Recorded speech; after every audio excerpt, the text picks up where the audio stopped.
Bueno, buenos días a todos. Tomando en cuenta que ya son 10:05 de la mañana y dimos unos minutitos para darles acceso a todos los que se están agregando. Y pues por respeto aquí a nuestro ponente que ya está súper listo, les presento al doctor Fernando Ramón Ramírez Mendoza. Es para mí un gusto presentarles. Él fue mi compañero de la residencia y la verdad un excelente médico y ser humano. Él es endocrinólogo pediatra, él es investigador en el Centro de Atención e Investigación Médica México. Él es encargado del centro especializado en el manejo de la diabetes en la Ciudad de México. Él es miembro activo de la Sociedad Mexicana de Endocrinología Pediátrica, unidad de posgrado, sede Hospital Infantil Privado, y él tiene una maestría en ciencias médicas y es profesor adjunto de la especialidad de pediatría por la UNAM. Pues muchas gracias, amigo, por darme esta oportunidad de estar aquí, porque sé que tus tiempos son muy limitados y tienes muchas ocupaciones, pero aparte, pues es un súper orgullo para nosotros, pues porque fuiste también aquí parte del Hospital Civil Doctor Aurelio Valdivieso en tu formación como residente en pediatría. Gracias, amigo. Te dejo el micrófono. Hola, gracias a ti y gracias por la invitación. Pues un gusto estar hoy aquí con todos ustedes. Y pues el tema del que vamos a hablar hoy es de diabetes en niños y adolescentes, que pues es la actividad que a mí me ha tocado atender más a lo largo de los últimos 11 12 años. Y que creo que es un tema interesante y que vale mucho la pena que la comunidad médica en todos los niveles cada vez tengamos más información. No tenemos muy claro si esto ha incrementado o no, pero lo que sí sabemos es que debe reconocerse lo más temprano posible para que de esa manera podamos tener pues mejores resultados en el tratamiento y disminuir incluso la mortalidad que hoy día todavía existe cuando un niño pequeño debuta con diabetes mellitus y en algunos lugares pues todavía no estamos tan familiarizados, a veces no la sospechamos y por lo tanto podemos tener desenlaces pues vamos, incluso mortales. Em, Aquí va. Bueno, voy a tratar de dar un recorrido general de diabetes. Entiendo que hoy estamos reunidos con fortuna, un grupo muy rico, muy heterogéneo. Y la idea no es que sean diabetólogos en estas 2 horas próximas. La diabetes es una condición para mí apasionante, pero que lleva muchísimo tiempo para poderla aprender y eventualmente dominar, porque al final cada caso es distinto. Si bien los criterios diagnósticos, que es lo que les voy a explicar en este momento, son los mismos para todos, una vez que tenemos el diagnóstico, cada diabetes, porque tenemos que hablar en plural, va a ser de acuerdo a la vida de cada persona, porque está influenciada por básicamente todo su medio, es una condición que se modifica por cosas tan básicas como la capacidad intelectual del mismo sujeto que la vive, hasta las condiciones socioeconómicas o el medio en el que se desenvuelve. ¿Cómo se hace el diagnóstico de diabetes mellitus? Esto para muchos va a ser redundante, pero no creo que deje de ser importante volverlo a repasar. El diagnóstico primero tenemos que entenderlo como un síndrome caracterizado por elevación en las cifras de glucosa en sangre, que va a predisponer a un daño crónico, un daño a largo plazo, eh, que tiene que ver con complicaciones micro y macrovasculares.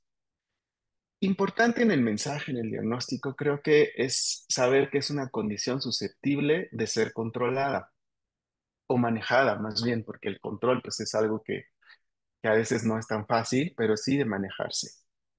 De ahí que dependiendo de cómo maneje yo esta diabetes a lo largo de la vida, mi pronóstico de vida, mi pronóstico de morbilidad se va a modificar. Puedo tener una vida extremadamente saludable viviendo con diabetes, teniendo la diabetes como este Pepe Grillo que me va a tener teniendo un estilo de vida muy saludable, pero el descontrol de la diabetes crónico, la exposición a hiperglucemia crónica, va a significar un envejecimiento prematuro.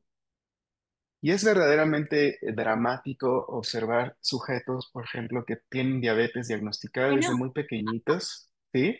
¿Hola? hola, hola, amigo. Doctora, ¿Sí? nosotros nos fuimos por ahí. ¿Hola? ¿Me escuchan?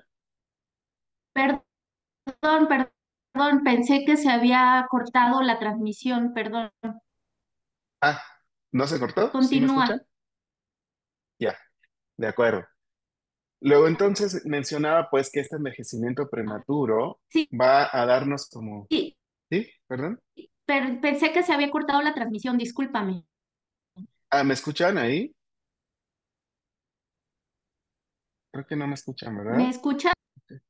Es Yo que te se escucho. cortaba un poco, pero creo que era mi internet, amigo. Ah, ok. ¿Sí me escuchas? Sí, yo te escucho. Sí. Ah, perfecto. Gracias. Ok. A ver, creo que algunas personas ya me están diciendo aquí en el chat, si se escucha, si se escucha, si se escucha. Ya está. Creo que era tu internet. Perdón, perdón. Sí, gracias. Ok. Bueno, Gracias. entonces, una vez que yo tengo el diagnóstico y dependiendo del control a largo plazo, como mencionaba, podemos tener sujetos que diagnosticados con diabetes desde muy temprano, que puede ser desde el año de vida o después de los 6 meses, porque antes de los 6 meses tendríamos sí posibilidad de diabetes, pero en una situación muy infrecuente. Pues tenemos chicos a veces de 30, de 25 años ya con ceguera por lesión retinal, con amputaciones o cosas menos graves, pero que igual impactan mucho en su vida, como por ejemplo disfunción eréctil. Bueno, ¿en quién vamos a sospechar diabetes? Hay mucho material, afortunadamente ya difundido gratuito en las redes por las organizaciones globales que están tratando de sensibilizar al respecto del diagnóstico temprano de diabetes.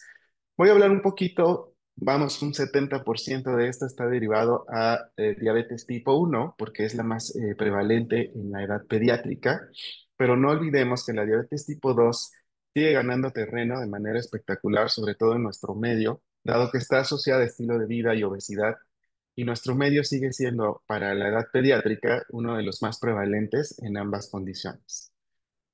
La diabetes se va a sospechar en cualquier sujeto que incremente sus ganas de orinar, que pierda peso de manera inexplicable, que de pronto se vea muy bajo de nivel de energía y tenga una sed excesiva. Si estos síntomas están presentes, el diagnóstico se hace rápidamente cuando medimos la glucosa en sangre. Vamos a entender un poco los niveles de glucosa.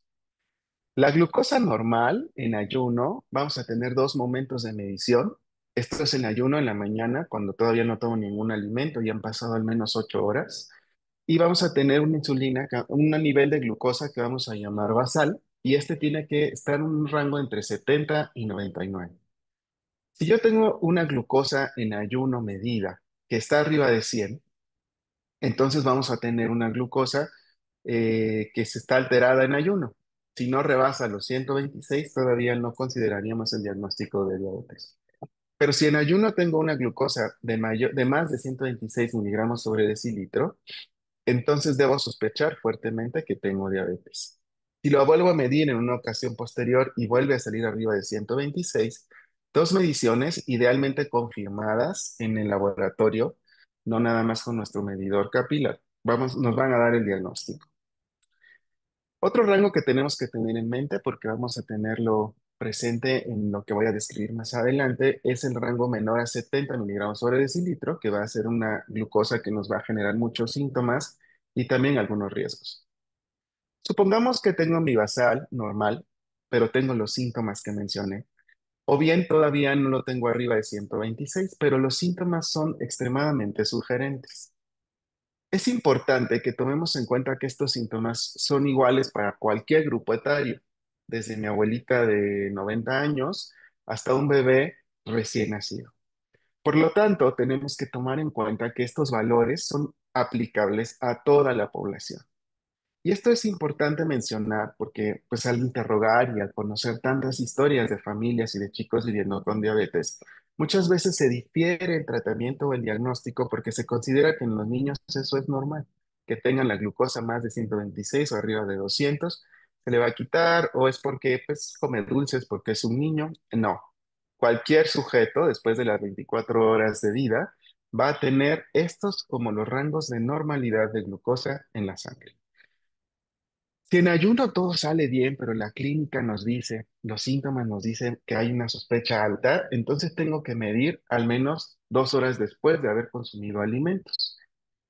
Si tengo la posibilidad, y lo ideal es hacerlo, hacemos una confirmación diagnóstica en el laboratorio con una curva de tolerancia oral a la glucosa. Y esto es medir la glucosa en ayuno completamente sin ningún tipo de estimulación y luego dar vía oral glucosa 75 gramos en sujetos adultos y hay niños una carga oral que tenga al menos 1,75 gramos por kilo de peso con un tope de 75 gramos. Le doy la carga de oral de glucosa, medí en ayuno, le doy la carga y a las 2 horas vuelvo a medir. Es normal si a las 2 horas tengo una glucosa entre 70, mayor a 70 y menor a 140. Si se encuentra arriba de 140 y menor a 200, vamos a considerarlo alterado, una intolerancia a carbohidratos que ya puede caer dentro del rubro del término hoy aceptado prediabetes. Y si tiene más de 200 miligramos sobre decilitro, en cualquier momento tenemos diagnóstico de diabetes. Por lo tanto, no olvidemos que esto aplica a todos los sujetos independientemente de la edad. Se dice en las guías que una hemoglobina glucosilada mayor a 6,5% también puede considerarse diagnóstica. Sin embargo, debemos tomar esto con reserva. Yo sugiero que se haga mejor una curva de tolerancia oral a la glucosa, porque el estándar para el diagnóstico con la hemoglobina glucosilada se hace con un ensayo extremadamente validado por la sociedad, porque existe una sociedad de la hemoglobina glucosilada que en nuestro medio pues es difícil de conseguir, al menos en nuestro país. Bueno, regresemos.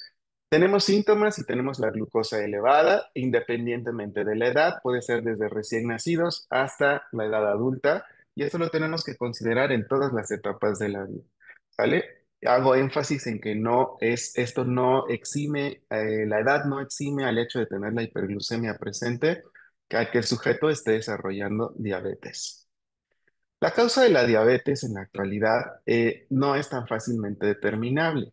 Tenemos causas predominantemente genéticas y causas que son más bien relacionadas con el ambiente.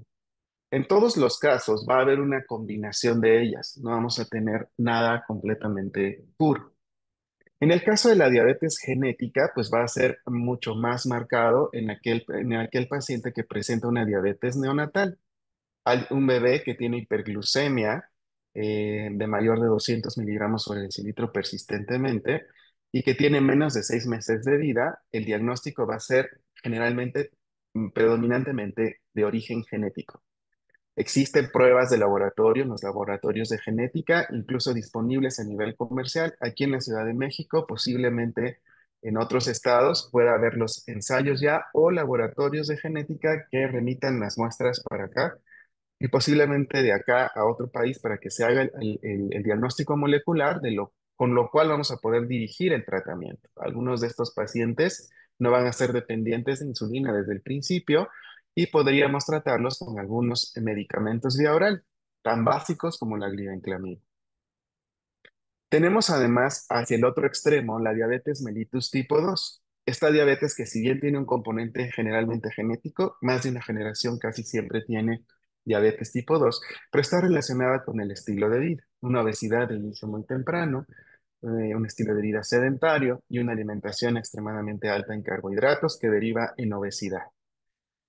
Y luego tenemos esta parte intermedia, que es la diabetes tipo 1, en la que un componente genético que va a alterar principalmente el sistema inmunológico va a provocar, sin que tengamos todavía clara la causa, alguna alteración que va a terminar en autoinmunidad, destruyendo las células beta del páncreas y por lo tanto impidiendo la capacidad del organismo de producir insulina.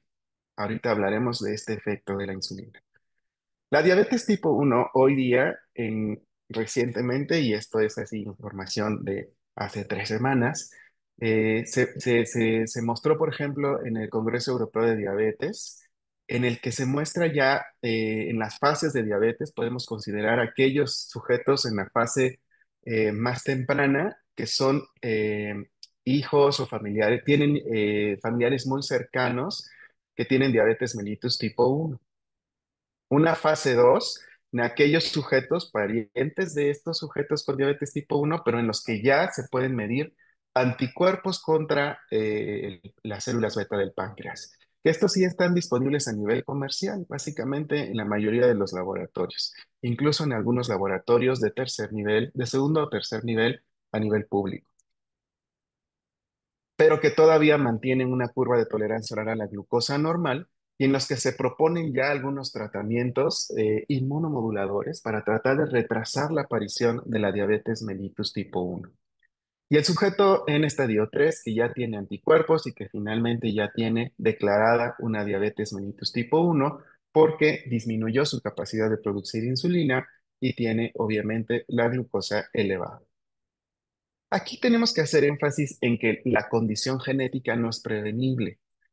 Es algo que yo hago mucho énfasis en las familias que atiendo, porque muchas veces los padres vienen con un sentimiento de culpa enorme, particularmente las mamás en quienes recae muchísima, hemos dejado caer toda la responsabilidad de crianza, de alimentación, aunque es una responsabilidad compartida. Porque se cree que la diabetes al aparecer en niños y adolescentes, que mencioné predominantemente es tipo 1, por lo tanto de origen más cargado hacia la genética, uno no es predecible, a menos que tengamos acceso a anticuerpos y tengamos el antecedente de ser un sujeto de riesgo. Y esto, la verdad, ocurre en la menor cantidad de la población. La mayoría nos daremos cuenta que la diabetes tipo 1 se presenta de manera bastante abrupta. Esta no hay forma de detenerla, no hay forma de prevenirla, incluso con los tratamientos que acabo de mencionar, que todavía no están tan a disposición en general y siguen todavía en cierta fase de ensayo clínico para poder tener claridad en la dosificación. Por lo tanto, al momento podemos considerar que la diabetes tipo 1 pues es algo que va a ocurrir, es algo dentro de la naturaleza genética del sujeto. Pero la diabetes tipo 2, esta sí que se puede prevenir y se tiene que prevenir desde las etapas más tempranas de la vida, aprendiendo a comer correctamente y desarrollando un estilo de vida que incluya sí o sí deporte desde las etapas más tempranas. De lo contrario, el organismo genéticamente predispuesto, como es el organismo de un sujeto mestizo mexicano, va a desarrollar gradualmente, si no tengo actividad física suficiente, y si tengo una alimentación alta en carbohidratos, obesidad y esta a lo largo del tiempo derivar en resistencia a la insulina, prediabetes y finalmente en la condición irreversible, que significa la diabetes mellitus, que se puede prevenir si revierto mejorando el estilo de vida. Las diabetes mellitus los tipos más frecuentes van a ser la diabetes tipo 1 en orden de frecuencia, ya la diabetes tipo 2 va ganando muchísimo espacio. Tenemos diabetes monogénicas, que la verdad es que es bastante clínico el diagnóstico porque tiene que ver con sujetos que debutan muy, muy temprano en la vida, antes quizás de los 30 años, en más de dos generaciones, que no tienen una dependencia clara a insulina y que la verdad el diagnóstico es un poquito más difícil. Y sin haber totalmente kits de laboratorio que nos permitan medir las alteraciones genéticas, porque puede haber muchísimas más frecuentes. Tenemos diabetes secundaria a medicamentos. Esta población va creciendo en la medida en la que, por ejemplo, los pacientes con cáncer o los pacientes con enfermedades reumatológicas son afortunadamente diagnosticados y tratados, pero como eventos adversos a los tratamientos, tenemos destrucción de células beta o resistencia a insulina o síndromes de Cushing por hipercortisolismo exógeno, exposición pues a esteroides a niveles o dosis muy altas o quimioterapia que hacen que el sujeto desarrolle diabetes mellitus. Y por último, la asociada a fibrosis quística. Esta obviamente es muy poco frecuente, así como lo es la fibrosis quística. Vamos a hablar más o menos en este recorrido de cómo empieza. Ya vimos cuáles son los criterios, en quién no tengo que sospechar. Sin embargo, en nuestro medio, la mayoría de los pacientes son diagnosticados por un evento abrupto. Justamente porque aunque presentan los síntomas de polidipsia, mucha sed, poliuria, muchas ganas de orinar, pérdida de peso, visión borrosa, irritabilidad, nivel de energía bajo, lo último que se sospecha de pronto en un niño es que pueda estar teniendo diabetes mellitus. Salvo aquellos casos, algo que es muy interesante es que quienes llegan a diagnosticar frecuentemente diabetes antes de caer en una cetoacidosis diabética, que es la complicación aguda del sujeto que va perdiendo la capacidad de producir insulina o el efecto de la insulina se disminuyó demasiado, son las abuelitas que ya viven con diabetes o familiares que cuidan a otros que viven con diabetes y que recuerdan que así empezó el cuadro, le miden la glucosa al niño y se dan cuenta que la glucosa está elevada o bien hermanos de sujetos que ya viven con diabetes, porque obviamente si es hermano de un niño con diabetes tipo 1, el riesgo es mayor. La cetoacidosis diabética va a ocurrir en la diabetes mellitus tipo 1, pero también en la diabetes mellitus tipo 2. Es en nuestro medio sumamente frecuente que el paciente se diagnostique en esta condición aguda, en esta crisis hiperglucémica asociada a acidosis, y a lo largo del tiempo podamos definir que no se trata necesariamente de alguien que perdió la capacidad de producir insulina, sino que gradualmente nos vamos dando cuenta en asociación con obesidad, con acantosis nigricans, con resistencia a insulina y con una producción persistente de insulina medida a través de niveles de péptido C en el laboratorio, que no es una diabetes tipo 1. Permítame, porque está temblando. Tengo que salir.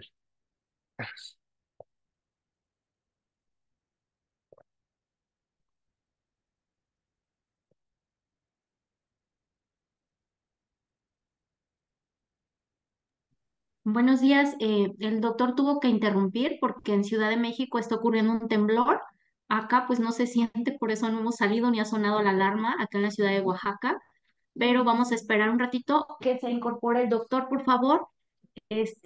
Yo creo que no va a pasar mucho porque al parecer no se ve que está fuerte el temblor. Les pido paciencia. Sí, parece sí, aquí no lo sentimos.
aprovechando, bueno, en lo que se integra el doctor Fernando, porque digo, no sé cuántos pisos sea donde está el edificio donde está él y le cueste trabajo subir otra vez. Les comento nuevamente, digo, tenemos unas pequeñas reglas aquí para poderles proporcionar o emitir la constancia con valor curricular a todos los asistentes a esta ponencia. Nada más les pedimos como favor enorme que coloquen en su nombre de su dispositivo que que conectan su nombre, ya sea con todo y apellido o por lo menos su nombre para que sepamos quiénes son. Sobre todo porque como les hacemos un pequeño examen, una pequeña evaluación muy chiquita de 5 o 10 preguntas, en las cuales nosotros también les pedimos sus datos para que les enviemos, entre de esos datos les pedimos su correo electrónico para que podamos enviarle su constancia con valor curricular. Nosotros, la Universidad Autónoma Benito Juárez de Oaxaca, les da valor curricular por esta ponencia. Y muchas gracias, doctora Judith. Ajá, sí, ya vi que la doctora Hola. Judith ya tiene su nombre. Muy bien, Fer. Gracias, doctor. Estamos aquí aprovechando en lo que te Ya, conectas, perdón, ¿eh? pero cuando uno vive en Sí, la no. Ciudad de México tiene que aprender a teletransportarse. Sí. Bueno, gracias, amigo. Listo, ¿todavía están ahí o ya se fueron todos? Ok, Están más todavía. bueno, entonces vamos a empezar el recorrido de alguien que vive con diabetes. En esta parte de diabetes, de cetoacidosis diabética, el punto que me interesa mucho transmitirles es la frecuencia con la que las personas con diabetes tipo 2 en la edad pediátrica hacen cetoacidosis. Por lo tanto, una cetoacidosis diabética, el diagnóstico no garantiza, vamos, que la diabetes sea tipo 1. Sin embargo, por guía de práctica clínica debemos empezar pensando en tipo 1, dado que más del 70 o del 80% van a caer en esa clasificación y el tiempo nos dirá si se trata de alguien que es una diabetes tipo 2. ¿Qué ocurre con frecuencia? Vamos a ver un caso típico. ¿Cuál es el preludio? Aquí tenemos a Juanito, vamos a ponerle el nombre de Juanito. Juanito vive con su familia, es un niño sano desde el nacimiento, completamente cobijado, que ha tenido acceso a una buena nutrición, no tiene mayor problema en su desarrollo.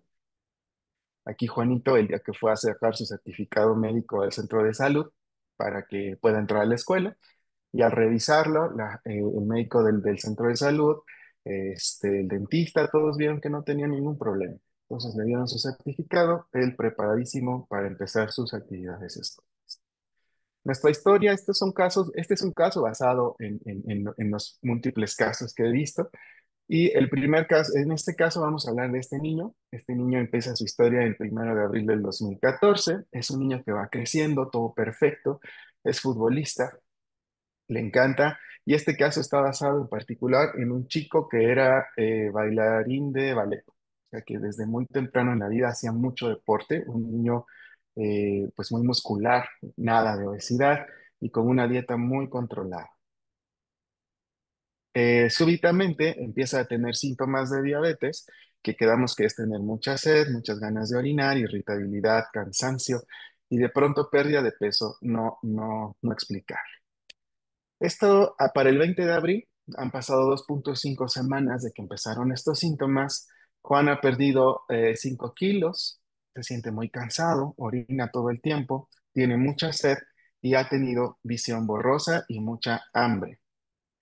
Lo llevan a un consultorio de los consultorios de farmacias, que fíjense que puse esta imagen justamente porque al menos en la población que me tocó atender en la clínica pública, en el Centro Especializado en Manejo de Diabetes, que hago la acotación, yo ya no soy el encargado, lo estuve hasta agosto del 2023 durante 10 años, la mayoría, yo creo que un 50 o 60% eran diagnosticados en estos consultorios. Los médicos generales, por lo tanto, eran quienes tenían la primera evaluación de estos chicos que iban desarrollando diabetes mellitus tipo 1 en su mayoría y que además estaban potencialmente desarrollando un cuadro de cetoacidosis. Entonces se empezó a sentir mal, tuvo una respiración irregular, una deshidratación leve, náusea, vomitó 4 ocasiones y dolor abdominal. Fue al consultorio que le quedaba más rápido, más práctico, y le encuentran un diagnóstico inicial de gastroenteritis aguda con deshidratación leve. Este es el diagnóstico más común en estos chicos, cuando en realidad lo que está sucediendo es que están teniendo un cuadro evolutivo de cetoacidosis. Por lo tanto, le dejan como tratamiento hidratación con suero oral, paracetamol y le solicitan estudios. En la mayoría de los casos, la sospecha hace, voy a pedir estudios. Sin embargo, pues sabemos que los estudios no se toman de inmediato. Aquí tenemos a Juan el día de la consulta, muy, muy, muy ponchado, esperando pasar a su consulta. Ese mismo día a las 6 de la tarde, Juan colapsa, se pone muy mal, va a dar al hospital directamente, al hospital pediátrico. En la Ciudad de México hay dos hospitales pediátricos.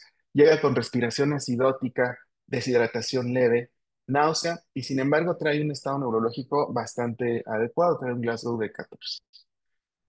Al llegar en urgencias, se hace la atención de urgencias, se hace todo lo que se tiene que hacer y a alguien se le ocurre tomarle la glucosa capilar, reportándose en el medidor de glucosa el término high. Es decir, el medidor de glucosa habitualmente tiene la capacidad de medir hasta 500 miligramos sobre decilitro. Por lo tanto, inferimos que tiene una glucosa mucho mayor. Le toman rápidamente al ver este hallazgo una gasometría a las 18:15 que denota un pH de 7,69, es decir, está muy ácido, el normal tendría que ser mayor a 7,3. Un bicarbonato en 6, tendríamos que tener un bicarbonato mayor a 15 para considerarlo normal, cetonas en orina bastante positivas y una glucosa que ya cuando se reporta en la gasometría está en 850 miligramos sobre decilitro.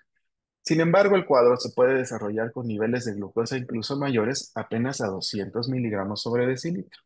Con esto se integra el diagnóstico de cetoacidosis diabética. ¿Qué está pasando entonces en el cuerpo de Juan? Vamos a verlo a través de este video. Este video lo bajé de la red, vamos a darle crédito a Nucleus Medical Media, que fue quien lo desarrolló. Me parece un video muy ilustrativo y muy bonito. ¿Qué está ocurriendo? En nuestro organismo, finalmente, tenemos que tener integridad de todas las funciones y el páncreas va a ser el encargado de poder metabolizar la glucosa. El sujeto come, este alimento va a pasar como bolo alimenticio, se va a absorber y todos los nutrientes que se van a absorber, en su mayoría, para ser utilizados como combustible, tienen que ser transformados en glucosa. El intestino pues lo va a absorber, lo va a pasar al torrente sanguíneo para repartirlo en todo el resto del cuerpo y cuando estos niveles de glucosa se incrementan y pasa en la circulación por el páncreas, las células beta del páncreas lo van a reconocer y van a producir la cantidad proporcional de insulina requerida para poder metabolizar esta glucosa. Esta insulina se va a unir a los receptores celulares de todos los sistemas del cuerpo y una vez que este binomio ocurre, van a transportarse desde dentro de la célula todos los complejos transportadores de glucosa. Y entonces la glucosa desde el medio externo, desde el medio intravascular, va a pasar al intracelular a través de estos mecanismos. Esto es el proceso que tiene que ocurrir, ¿vale? Ahora, en la ilustración lo que vamos a observar es nuevamente el proceso, incrementa el nivel de glucosa en la sangre, va a llegar, pero además vamos a tener también que de pronto, por algún motivo, el cuerpo deja de reconocer a las células beta como propias. Le parece que es un bicho extraño que se instaló ahí y decide que al no pertenecer al organismo debe ser eliminado. Por lo tanto, el sistema inmunológico, representado por estas células verdes, va a destruir gradualmente esta reserva de células beta. Cuando las células beta se destruyen al menos en un 90%, ese 10% restante ya va a ser muy vulnerable, ya no va a ser capaz de producir suficiente insulina. Y si no se produce, no va a haber esa unión con los receptores, por lo tanto, no va a haber transportadores y la glucosa se va a acumular en el torrente sanguíneo. Por eso, cuando mido en sangre es donde voy a ver la glucosa elevada. Cuando esto ocurre y ante la falta de señalización de esa unión de la insulina con el receptor, vamos a tener primero, como síntomas de esta hiperglucemia, de esta concentración de glucosa aumentada, hambre excesiva, mucha sed, vamos a orinar mucho y vamos a perder peso. La fatiga, la debilidad son otros de los síntomas que van a ocurrir, la irritabilidad y visión borrosa, como mencionamos anteriormente. ¿Qué va a pasar entonces? Ante la falta de señalización, el cerebro en particular, el resto del cuerpo, va a identificar que no hay glucosa. Para ellos, las señales no hay glucosa, aunque tengamos circulando muchísima glucosa. Por lo tanto, en la necesidad de tener glucosa para el organismo, particularmente para el cerebro, el cuerpo va a tratar de obtener glucosa de sus propias reservas, de glucógeno, de tejido graso, de proteínas. Y en la degradación de estos elementos se van a acumular productos de desecho, como las cetonas. Haciendo las cetonas, esta acumulación y disminución del pH en el torrente sanguíneo en la sangre, dándonos como consecuencia una cetoacidosis diabética. Una condición que es muy grave, pone en riesgo la vida y que requiere un manejo específico con reposición gradual de líquidos y obviamente, ¿cuál es el problema original? Que no hay insulina. Por lo tanto, el tratamiento base es ponerle insulina a este sujeto. A partir de ahí, si el sujeto tiene acceso a un lugar en donde el tratamiento se puede llevar a cabo de manera correcta, no va a haber mayor complicación. Sin embargo, a partir de ahí, el riesgo de mortalidad, además de la condición per se, si no fuera tratada, recae en un tratamiento que no se lleve a cabo de manera correcta, dando como resultado un tratamiento en el que la hidratación sea muy rápida o la administración de insulina no sea adecuada, dándonos la posibilidad de edema cerebral y la muerte. En centros que se logra, en los que tienen ya experiencia en el manejo, la mortalidad casi es cero, pero existe todavía en aquellos que no tienen tiempo de llegar a un centro en donde puede ser manejado, todavía una tasa de mortalidad importante. Ese mismo día a las 8 de la noche, pues está en terapia intensiva Juan, los papás están súper preocupados y ¿qué creen? Que se encuentran con información completamente errónea desde mi punto de vista. He tratado de entender, pero esto también se los transmito porque es algo que ocurre más bien en pacientes que llegaban a centros públicos de manera recurrente y que me parece dramático. Quiero pensar que también el centro se estresaba, el personal al no tener experiencia veía esto como algo difícil de manejar y por lo tanto daban algunas explicaciones como estas frases que les estoy aquí transmitiendo, son frases literales, tácitas de pacientes que me describieron cómo fue su experiencia en ese momento. Cosas como vaya tramitando lo necesario porque su hijo no pasa de esta noche, su hijo no volverá a jugar fútbol, su hijo no llegará a los 20 años de edad.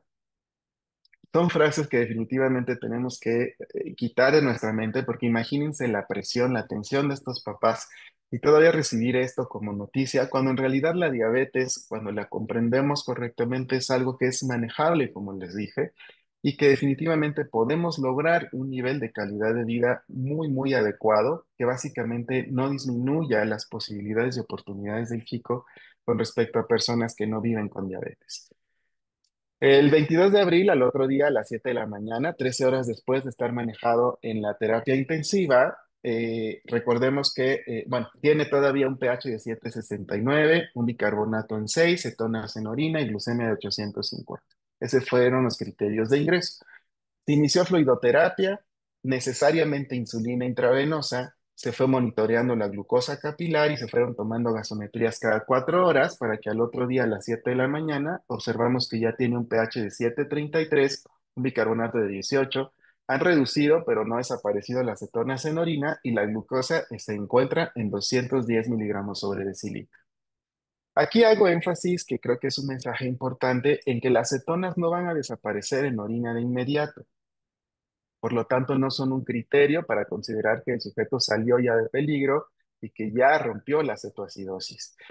El pH y el bicarbonato son los criterios principales. Mientras el pH esté arriba de 7,3 y el bicarbonato arriba de 15 milimoles por litro, consideramos que el sujeto salió de peligro. No es el objetivo del manejo de cetoacidosis normalizar los niveles de glucosa, sino mantener un pH y un bicarbonato normal.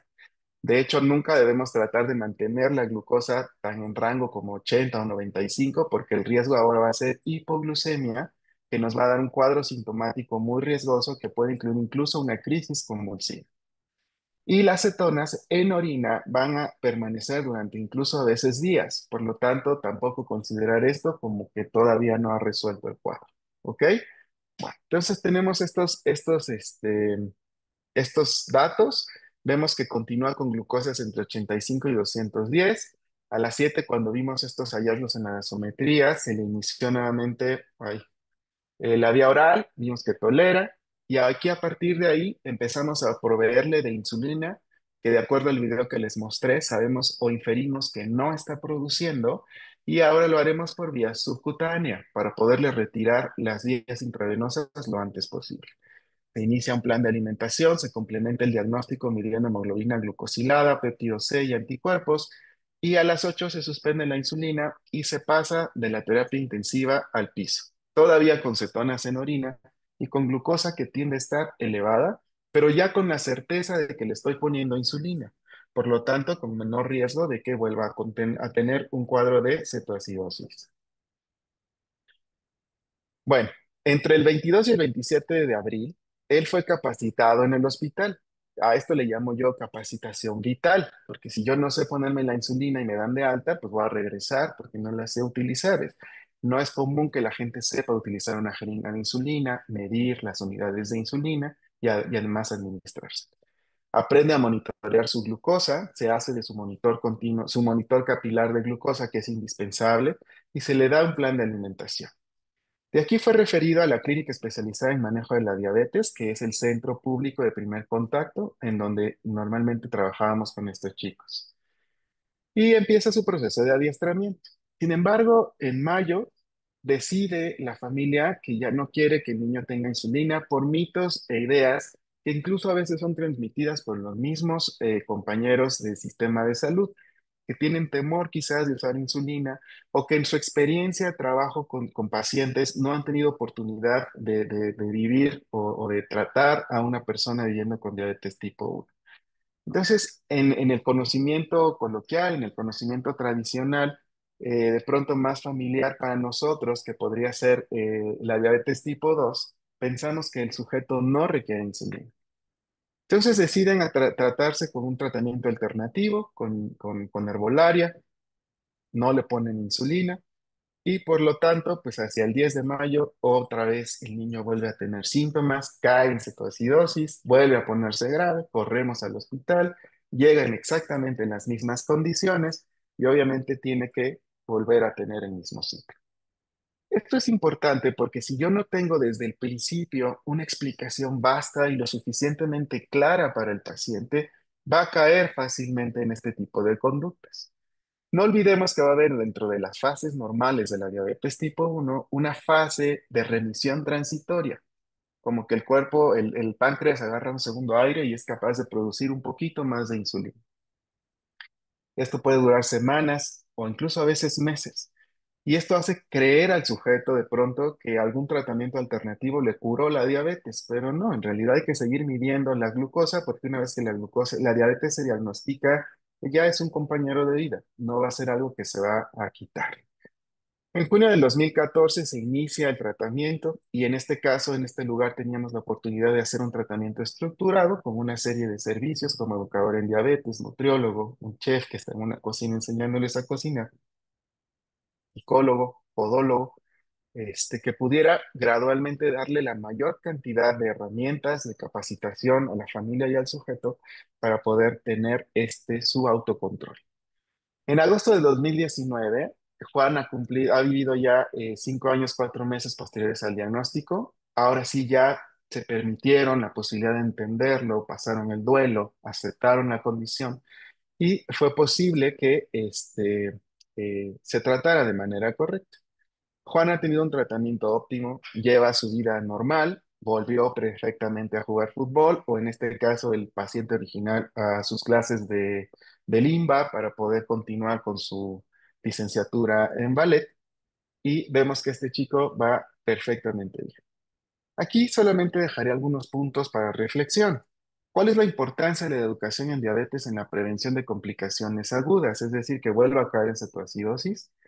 ¿En qué momento debe iniciar la educación en diabetes y quién debe proporcionar la educación en diabetes?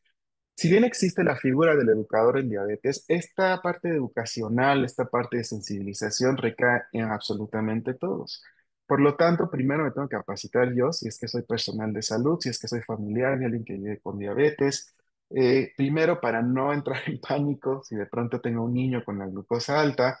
Y dos, para poder ir orientando gradualmente al paciente, para poderme relacionar con otras disciplinas en salud y poder llevar juntos al chico a vivir con esta condición que no se va a ir, pero que seguramente bien manejada le va a permitir una vida adecuada.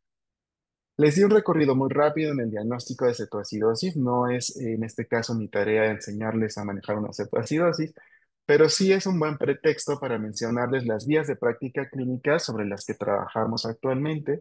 Y estas son las del ISPAD, que es la Asociación para el Estudio de la Diabetes en Niños y Adolescentes, la Asociación Internacional, que actualmente están en la red disponibles y traducidas a varios idiomas afortunadamente, porque a veces pues no es tan fácil leerlos en inglés como está todo, pero actualmente se encuentran incluso en español. No dejen de consultarlas. Ahí vienen las guías para todo, hasta para ir a la escuela. ¿Qué incluye ahora a partir del diagnóstico el manejo de la diabetes mellitus? Tenemos que tener en la mente que no implica nada más dar una receta por insulina y enseñar al sujeto a utilizarla. Es todo un proceso o un conjunto de procesos que debemos considerar y adaptar a nuestro medio. Sabemos que no todos tenemos todos los recursos, pero con los pocos que tengamos, si tenemos una conciencia clara de lo que ocurre y seguimos estas guías que ya están establecidas, vamos a tener bastante éxito en el manejo. En este caso, les estoy mostrando algunas fotografías del centro en el que tuve la oportunidad de estar y que al menos a mí me dejó muchísima enseñanza y que me hizo saber que esta condición es completamente manejable y que también puedo interaccionar de manera correcta con otras disciplinas, como por ejemplo un chef, que yo identificaba como un sujeto que sabe preparar comida deliciosa, pero nunca como alguien que podría ayudarme en el manejo, en la enseñanza de estos chicos para poder hacer combinaciones ricas, porque uno piensa en dieta y ya se deprimió, cuando en realidad se trata de un plan de alimentación y un conocimiento en alimentación, en preparación de alimentos, que nos permita tener una alimentación diversa y muy saludable, pero además deliciosa. Luego, orientados con la educadora en diabetes, la nutrióloga que me permite identificar grupos de alimentos que existen en todos los medios. Obviamente también adaptarlo, no le voy a indicar a alguien alimentos a lo mejor a los que es alérgico, alimentos demasiado costosos o de importación que a lo mejor no va a conseguir fácilmente, pero si conozco el medio, puedo dar recetas incluso tradicionales que casi siempre son muy saludables, quitándoles quizás solamente algunos puntos que pudieran ser nocivos o midiendo correctamente las cantidades de macronutrientes que el sujeto puede consumir.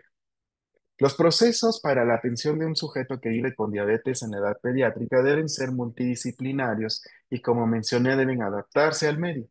Yo tuve oportunidad de ver dos medios radicalmente opuestos y no puedo decir que el medio con mejores condiciones económicas tuviera mejores resultados. Posiblemente el que tenía menos posibilidades, aparentemente, porque a este acudían personas con muy escasos recursos, personas beneficiarias de Seguro Popular en su momento, o de INSABI, que a veces eran personas, bueno, de entrada personas que no tenían un empleo fijo, personas a veces que no sabían leer, personas que tenían recursos económicos muy limitados y que al tener acceso a todo esto podían capacitarse tan correctamente que tenían un control mil veces mejor que a lo mejor un paciente con un nivel socioeconómico alto, muy impositivo, que no estaba dispuesto a seguir reglas y que finalmente no era tan fácil de convencer o de orientar. Los dos centros en los que yo he tenido esta oportunidad son esta clínica especializada en el manejo de la diabetes, un primer nivel de atención de los servicios de salud pública, y el hospital infantil privado. Fíjense qué servicios había en el servicio público: endocrinología, nutrición, educación en diabetes, psicología, entrenador físico. Y ahí mismo, al ser un centro de salud, pues teníamos odontólogo, podólogo, oftalmólogo. las enfermeras poniendo las vacunas al día y servicio incluso, muy importante, a veces se nos olvida que embarazarse viviendo con diabetes mal controlada es un riesgo inmenso, porque la diabetes gestacional puede ocurrir cuando está embarazada la mujer, pero si ya entra viviendo con diabetes tipo 1, esto tiene que ser todavía más planeado, más organizado y permitir que los chicos, los adolescentes conozcan esto, que vivan su sexualidad libre, pero que planifiquen y que sean tratados con algún método anticonceptivo es importante para que no tengan problemas de salud las chicas embarazadas y sobre todo el producto también. En el entendido, por ejemplo, que en el medio público, pues la población, el embarazo adolescente era algo bastante prevalente. Y en el servicio privado, pues no es tan fácil tampoco, porque si yo quisiera usar todo este equipo en un equipo privado y le cobro cada consulta, pues obviamente sería algo extremadamente costoso. De ahí que tenemos que considerar en nuestro medio público optimizar nuestros recursos, porque en el medio privado el problema es que pues no puedo darle, ahora ve con el entrenador, ahora ve con el odontólogo, el podólogo, porque resulta en un costo extremadamente alto. En el servicio privado solamente el equipo se redujo a endocrinología, nutrición y educador en diabetes.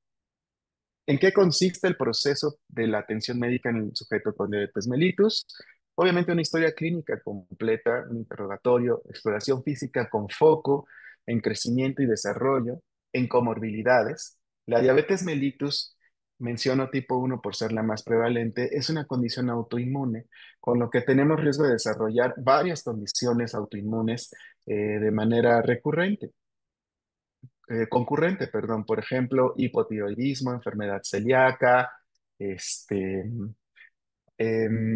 anemia, un síndrome poliglandular autoinmune. Por lo tanto, tengo que estar pendiente siempre del desarrollo de síntomas de estas condiciones. Complicaciones, si yo no adiestro bien a mi paciente y no le explico que debe ponerse la insulina en diferentes sitios cada vez, puede producirse lipodistrofia, que es esta condición de lesión constante en un mismo sitio de la piel que va a desarrollar pues básicamente una zona avascular que aunque yo le ponga la insulina no va a absorberse correctamente y por lo tanto el riesgo de cetoacidosis vuelve a ser latente. Revisión de estudios de laboratorio y gabinete, revisión y análisis del automonitoreo de glucosa, la educación en diabetes que debe ir de básico cada vez más avanzado y individualizar los factores del cálculo de insulina. Entender que la insulina va a ser la herramienta principal, pero que debe ser muy dinámica y que el mismo sujeto tiene que tener la capacidad de calcular sus cantidades de insulina para lo que desee comer o para los momentos en los que tiene glucosa alta o incluso cómo resolver una hipoglucemia.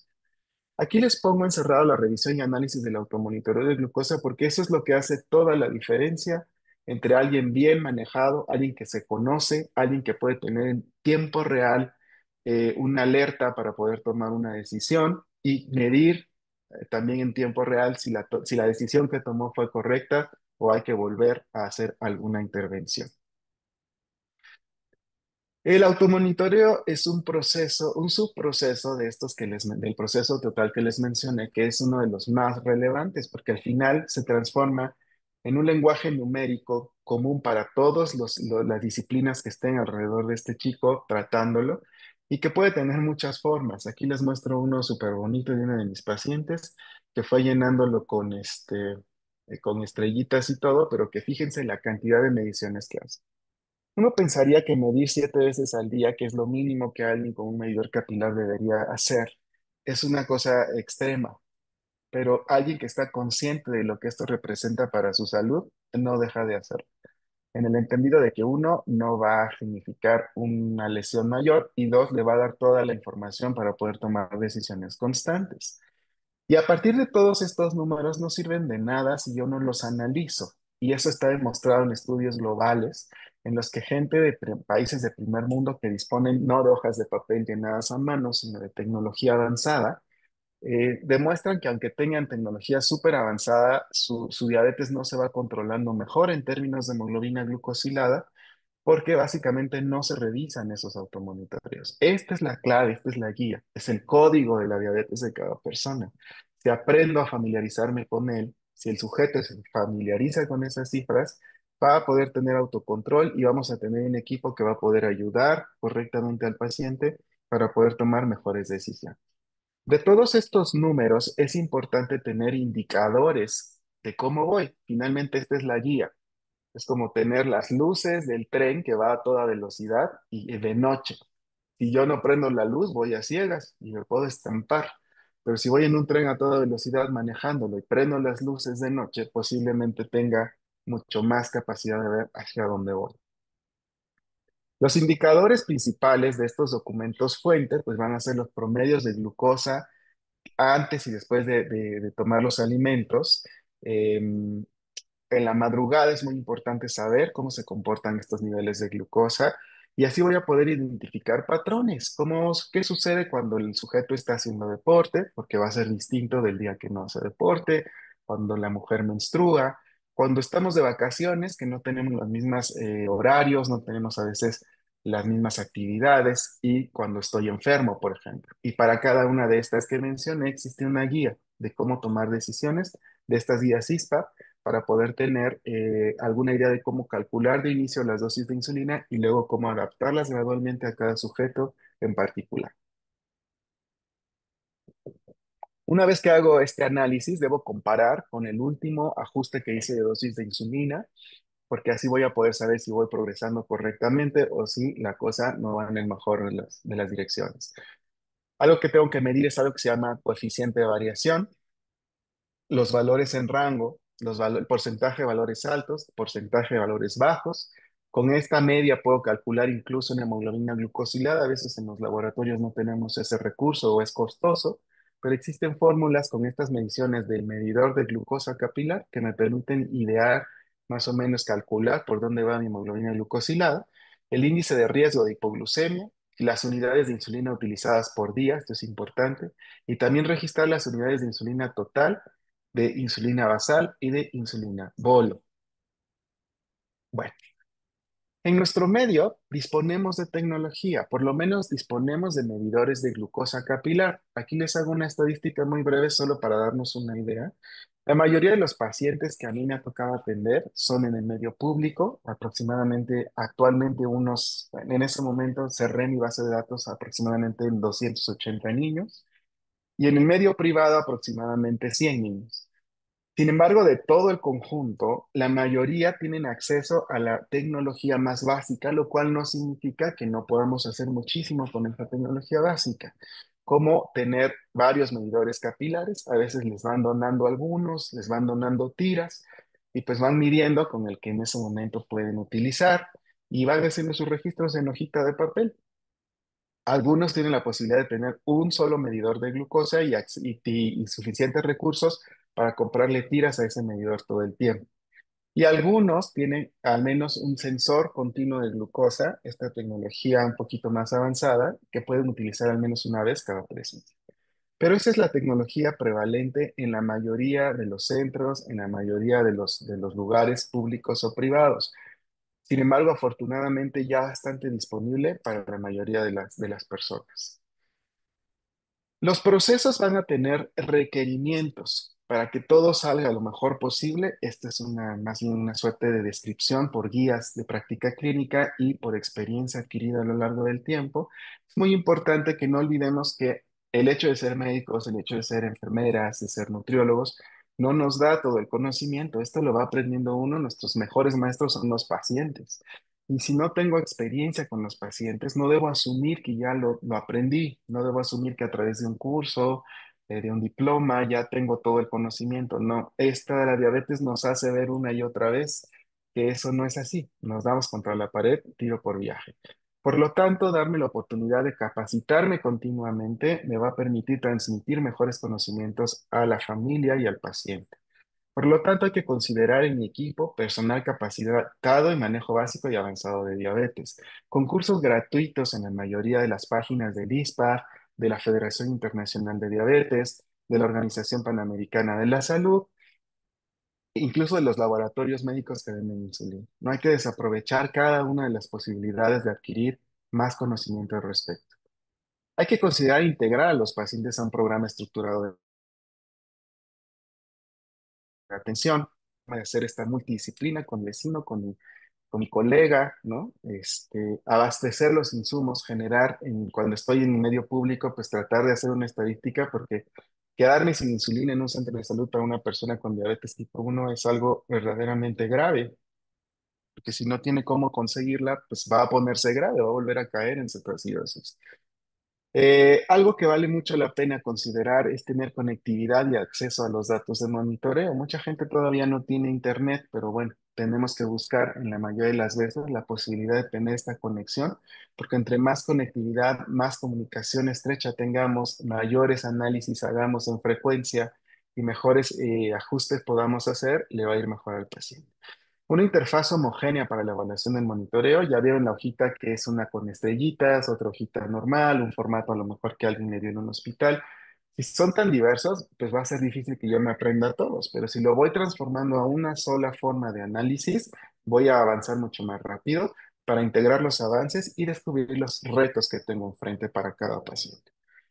Por eso es importante hacer mención que en diabetes mellitus tipo 1 algo que ha avanzado muchísimo es el uso de tecnología digital, que como mencioné puede ir desde un simple medidor de glucosa, registros en una hoja de papel y luego en una hoja de cálculo de Excel, que permitan optimizar el tiempo, que además con la tecnología, el mismo medidor hoy día ya tiene conectividad directa a plataformas para que no estemos dudando de si lo que registró el paciente es veraz o no, si se equivocó al transcribirlo, porque ya la medición, si se la hizo, va a quedar registrada y se va a quedar en su celular o se va a quedar en la nube, que van a ser datos veraces y en tiempo real, suficientes datos, que permitan también algunas aplicaciones incluso gratuitas, ayudarle al paciente a calcular sus bolos de insulina, a analizar esos datos que a veces, pues 3 meses de datos son muchísima información y hacerla a mano como lo venía yo haciendo hace muchos años, la verdad es que es bastante desgastante y consume demasiado tiempo, y ni en el medio público ni en el privado tiene uno tanto tiempo para analizar un solo paciente y hacer los ajustes los más rápidos y precisos posibles. Y cuando esto se va adquiriendo como habilidad, ahora tenemos mayor equidad en la atención. Posiblemente así atendamos igual al chico del centro de salud que tiene muy poquitos recursos, como al sujeto que viene con recursos vastos, pero que trae indicadores muy semejantes que sé interpretar y al que le voy a dar una respuesta para su tratamiento. Cuando hablo de tecnología, pues ahora me voy a ir a este subproceso que creo que ya vale la pena mencionar. Muchas veces tenemos miedo de medirnos la glucosa o tenemos esta tradición de que le mido nada más una vez al día en ayuno, o le mido solo en el laboratorio hemoglobina glucosilada y 2 semanas después que tiene cita conmigo trato de interpretar y hacer algún ajuste. Esto debe salir de nuestras mentes porque no estará funcionando y estamos arriesgando al sujeto a perder la vista, a tener una insuficiencia renal crónica o una amputación a una edad muy temprana. En este caso nos vamos a apoyar de algunos casos clínicos. Por ejemplo, esta es una paciente que se diagnostica, que en el momento de hacer el caso clínico tenía perdón, lo hicimos el 5 de marzo de 2015 el diagnóstico, tenía 15 meses de vida para entonces, ingresó con nosotros el 18 de marzo del 2015, desde el hospital fue dirigida al centro de diabetes. Ella hizo un choque durante el manejo de la cetoacidosis diabética, pese a que estaba en una terapia intensiva pediátrica. El manejo, como ven, en lactantes es bastante complejo. Y una vez que llegó, pues empezó el programa de educación estructurada en diabetes. Empezamos con tratamiento con lo que había, que era insulina NPH, e insulina regular e intermitentemente Lispro, dependiendo de la que había a disposición. Y empezamos a medirle la glucosa 7 veces al día. Para abril del 2015 tenía una hemoglobina glucosilada de 5,5% y en octubre del 2019 de 6,6% sin eventos de hipoglucemia severa. Como ven, esta bebé que se diagnostica desde muy chiquita, un manejo complejo por ser lactante. En este escenario, otro reto es que la mamá tenía un nivel académico muy bajito, una madre de 19 años, pero muy lista, y la verdad es que esas mamás que saben poner límites y se avientan el gol, el reto, que la verdad es que la mamá mexicana en promedio creo que es así, y con un resultado pues verdaderamente alentador. Así empezamos haciendo registros en hojitas de papel, registrando los más datos que podíamos, las dosis de insulina, los niveles de carbohidratos, pero manejar datos en una hojita de papel en el 2024 ya no tiene ningún sentido. empezamos a transcribir todo esto que también llevaba muchas horas a una hoja de Excel, a hacer análisis en este monitoreo. Nuevamente también existen ya las clínicas, las guías, perdón, de práctica clínica para poder aprender a hacer este análisis de monitoreo, que debe incluir al menos este monitoreo que tenían los encabezados de las columnas que acabo de mostrar. Por lo menos saber cuánto tiene de glucosa antes del desayuno, después del desayuno, antes de la comida, después de la comida, antes de la cena, después de la cena, si llegó a utilizar insulina extra para corregir o glucosa cuando la glucosa estaba muy bajita, cuántos gramos tuvo que utilizar. Algunos otros que pueden funcionarnos es saber qué día hizo ejercicio, qué día menstruó, qué día hizo vacaciones. O sea, marcar esos datos me permite hacer subanálisis y ver cómo se comporta la glucosa. Sería muy útil también, lo es, registrar si se pone insulina basal, si se pone en la mañana, en la tarde, en la noche, y se pone las 3 veces, una vez o 2 veces, y cuánto se pone de insulina bolo o de insulina de acción rápida para el metabolismo de los alimentos. Si se puede todavía mejor, que registre los gramos de carbohidratos que se comió, si utilizó insulina correctiva o si tuvo que utilizar más carbohidratos y si se volvió a medir después de intervenir con más insulina o glucosa para saber cómo estuvo. Esto en términos factibles se puede, es pesado, la verdad es que es una carga bien dura para el paciente y además si nosotros no utilizamos los datos, pues el paciente te lo va a dejar de hacer porque va a decir como, ¿para qué me pico tantas veces y ni siquiera lo lee el doctor? Pero vamos, en condiciones muy limitadas de recursos, esta podría ser una posibilidad de manejo, de monitoreo, que puede hacer que el sujeto se encuentre en muy buenas condiciones. Existen varias guías como la LISPAP, la ADA o las guías NICE que nos permiten diferentes rubros que nos dicen cuánto sería lo normal y cuáles serían los objetivos de hemoglobina glucosilada. Entonces sabemos que siempre van a ser aproximadamente los mismos. Y este es un ejemplo. Por ejemplo, aquí solamente les corté el pedazo de la mañana, que es el desayuno. Se pone este paciente, en esta pacientita usábamos en un momento dado en el 2016 2 unidades de NPH en la mañana, que es la insulina basal. Estas son sus cifras de glucosa antes del desayuno. No utilizaba insulina para el desayuno en ese momento. Se encontraba todavía con autocapacidad de producir algo de insulina. En lactantes, este tiempo de luna de miel o de remisión transitoria es un poquito más prolongado.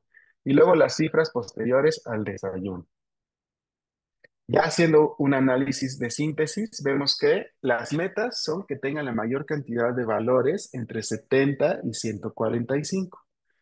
En este caso, vemos que antes del desayuno y la comida, perdón, durante el desayuno, la comida y la cena en total, estos valores medidos hasta el 97% salían dentro del rango. Es decir, este bebé estaba completamente controlado. La mayor parte del tiempo, su glucosa se mantenía dentro de las cifras adecuadas. Consideramos que alguien que está en este rango tiene muy poca probabilidad de hacer complicaciones crónicas pronto, es decir, retinopatía, nefropatía o neuropatía periférica. Por lo tanto, ese es nuestro gol, tratar de que el paciente lo logre. Ahora, ¿por qué esta paciente estaba casi al 100%? Porque estaba en fase de remisión transitoria. Su cuerpo todavía recuperó un poquito de capacidad de producir insulina durante algún tiempo. Posteriormente esto dejó de suceder y tuvimos que incrementar las dosis de insulina.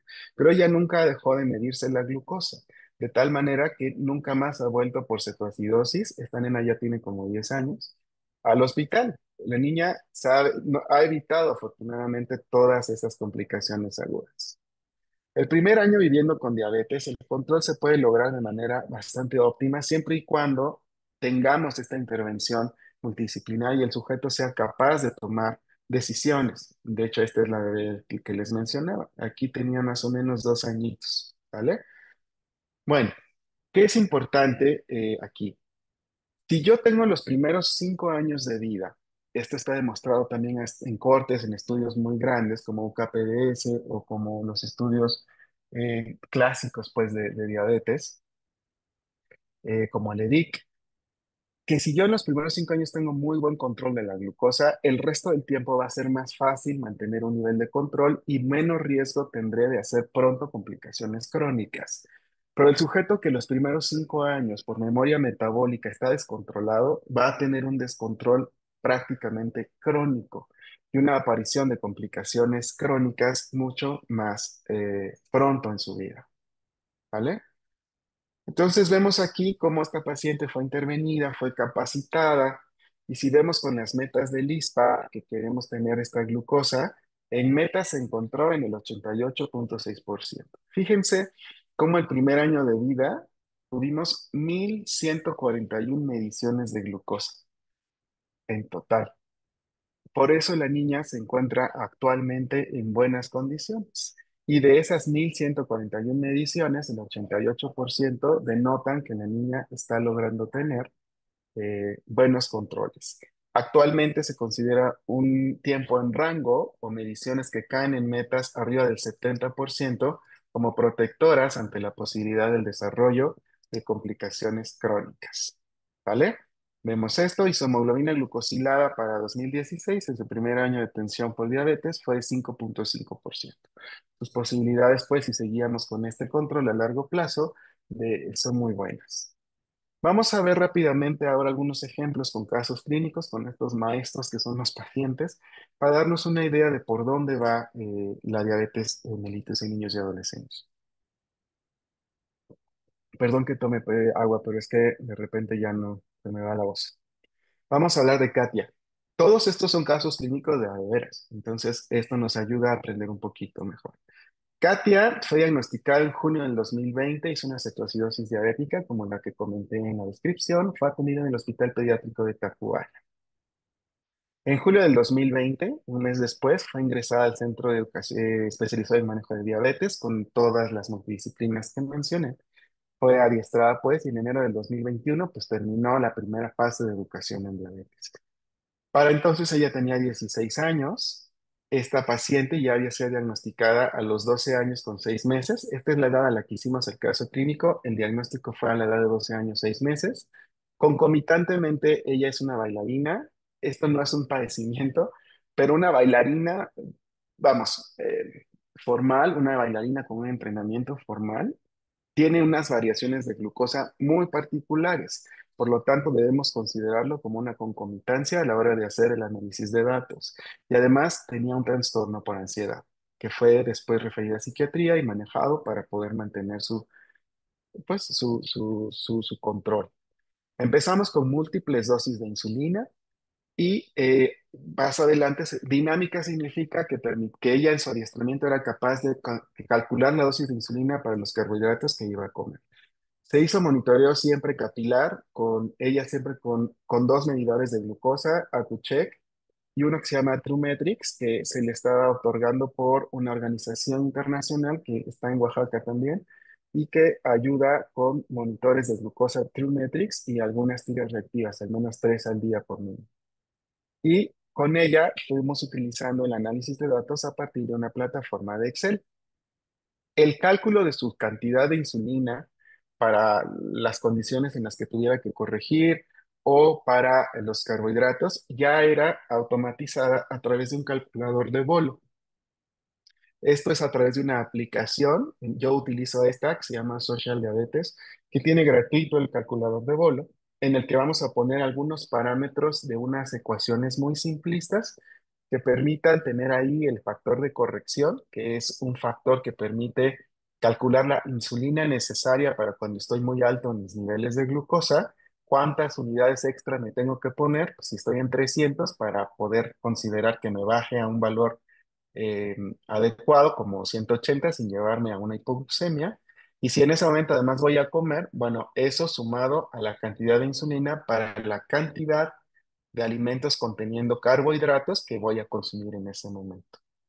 Y ya puedo meter esos dos datos, cuánto tengo de glucosa, cuántos gramos de carbohidratos me voy a comer, y como ya está programado, pues me va a decir, ponte tantas unidades de insulina. Tenemos después esto que es em, todos estos datos ya registrados en la hoja de Excel para poder hacer el análisis. Aquí fíjense cómo Excel me permite ver en verde todo lo que está dentro de rango. En rojo anotamos todos los valores menores a 70. Vemos que tiene pocos valores en hipoglucemia. Eso es muy bueno en una chica que hace tanto deporte como una bailarina. Y en amarillo los valores que estuvieron altos. Después hago una simple tablita en donde pongo los días que evalué, el número de días. Fueron 31 días en este análisis. Se midió 213 veces en esos 31 días. Se midió 6,9 veces por día. Esto me hace ver que es una chica que está completamente adherida a las indicaciones y que está haciendo las cosas bastante bien. El promedio de esta glucosa fue de 159 y con eso en un calculador de hemoglobina glucosilada, que puedo también buscar en la red, obtengo que aproximadamente tiene, ¿qué valor de hemoglobina glucosilada aproximado tiene? Que es de 7,1%. ¿Vale? Valores menores a 70 tuvo 7 en esos 31 días, que representan un 3%. Idealmente no debe ser mayor al 4%, entonces está en muy buen control.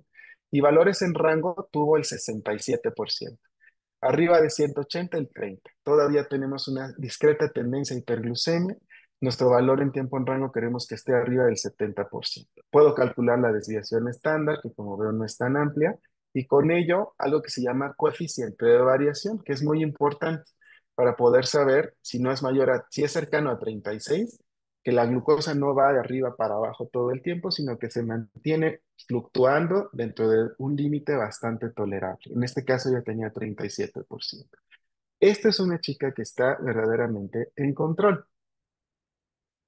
Luego utilicé los datos que, como ven, ella registra fabulosamente, porque como utiliza su calculador de bolo, la cantidad de insulina de acción rápida que utiliza de manera diaria, pues va a variar, porque no es lo mismo que yo desayune una manzana con yogurt a que me desayune un huevito estrellado con aguacate, ¿no? Entonces, para el segundo no voy a necesitar insulina. Para el primero quizás voy a necesitar una cantidad generosa de insulina porque son mayormente carbohidratos. Nuevamente hago el análisis, veo cuánto pesa y luego cuántas unidades totales se puso, tomando en cuenta las cantidades de insulina basal más la de insulina bolo, y con eso puedo hacer mis cálculos para poder hacer mi ajuste de dosis de insulina. Esto parece muy complicado, pero afortunadamente ya existen plataformas que nos ayudan a hacer análisis mucho más rápidos y que si me familiarizo con ellos, puedo hacer ajustes mucho más precisos.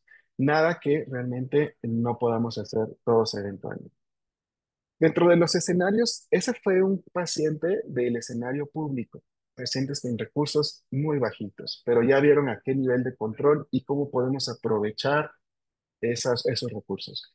En el nivel privado, por ejemplo, vamos a ver un caso más. Emiliano, los destacables de Emiliano es que hizo una cetoacidosis diabética en marzo del 2021, atendido en el hospital infantil privado. Antes de ser egresado, su medidor de glucosa capilar lo conectamos a una plataforma profesional que a través de una aplicación en su celular permite pasar en cuanto se mide el valor al celular y la aplicación del celular en cuanto está conectado a la red, lo sube a la nube y una vez que está en la nube pasa el dato a una plataforma que yo puedo acceder y ver en tiempo real qué está ocurriendo con sus niveles de glucosa. Ojo, no es que yo esté pegado a la pantalla viendo qué está pasando con cada niño, pero si ellos me avisan, oye, me siento mal, mis valores están raros, están subiendo, están bajando mucho, entonces yo ya me dejo el pendiente, me meto a la plataforma y hago el análisis para mandarles por un mensaje simplísimo de WhatsApp el ajuste para que no tengamos que esperarnos hasta su siguiente cita, que normalmente después de cierto tiempo es en un intervalo de 3 a 4 meses, y que él se pase 3 o 4 meses descontrolado, porque eso no nos ayudaría en nada a su control. En ese momento él tenía un volumen testicular de 4 centímetros cúbicos, lo cual es relevante porque, como les mencioné en el proceso, hay que ver en qué momento del desarrollo se encuentra.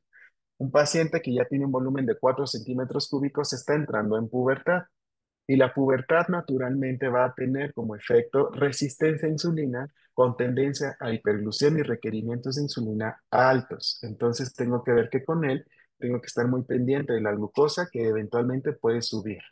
El 30 de junio del 2023 le agregamos un monitor continuo de glucosa porque afortunadamente su seguro lo cubría y ahora teníamos el medidor capilar y un medidor intersticial de glucosa que normalmente mide cada 15 minutos. La versión que tenemos todavía en nuestro medio requiere que yo esté leyéndolo con mi celular o con un lector para no perder los datos. Y gradualmente ya para julio del 2023 fue desarrollando, creciendo perfectamente. Ya tenemos para entonces, en julio del 2023 un adolescente franco en pubertad con volumen testicular en 15 centímetros cúbicos, básicamente en su pico máximo de crecimiento y de cambios por pubertad. Bueno, Emiliano, pues, en el momento de hacer el caso clínico tenía 13 años 5 meses, se diagnosticó a los 10 años con 10 meses. Él además hace deporte, está taekwondo y empezamos con medición, con múltiples dosis de insulina, también dinámica, lo mismo que hicimos con la chica en el centro público, pero con él en el medio privado, conectados a internet, cosa que en los centros públicos es más difícil.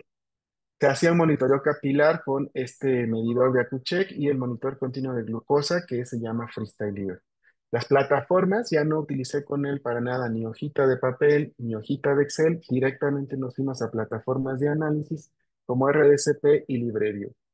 Cuando yo tengo ese medidor y tengo LibreView, tengo acceso a las plataformas, tampoco es que estas sean inaccesibles, estas las puedo utilizar estando en donde esté, mientras tenga obviamente conectividad a Internet.